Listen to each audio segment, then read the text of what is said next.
I'm going to read a non-lyrical West Hollywood kind of prose poem. It's called Daisy on the Bridge. I got back to LA from my book launch in Sydney, got a call from my old neighbor Cliff.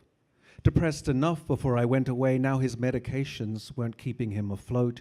He wanted to meet me at the Basics Cafe on Santa Monica. Is it 1990, I asked?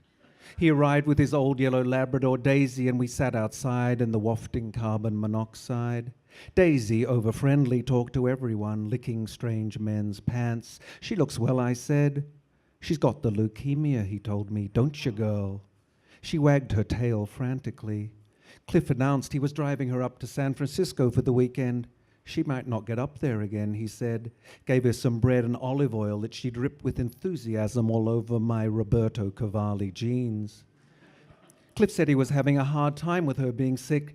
He'd been isolating, overeating, and I could see he wasn't doing well. He looked like a corpulent tweaker. I'm turning 40 when I'm up there, he said. I'm going to drive her out to the Golden Gate Bridge. Daisy barked as if she knew all about it. It's beautiful there, I offered. I'm going to throw her over, then jump off the bridge myself. He said it so nonchalantly I suspected I'd misheard. Could you repeat that? He did, so matter-of-factly, and I couldn't help noticing each time he said the word bridge, Daisy looked up at him and barked, her tail at full tilt. I'd had some strange conversations in Australia. After all, I visited my family, but nothing like this. I knew I was back in LA. Restraining myself from making up something pathetic like, you mustn't do that, you have so much to offer. Then luckily the waiter appeared as if to give me a breather.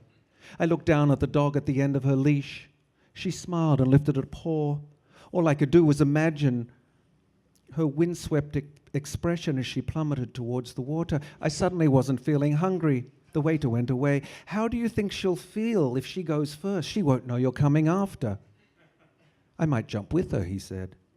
How will you do that? Now I was involved in logistics.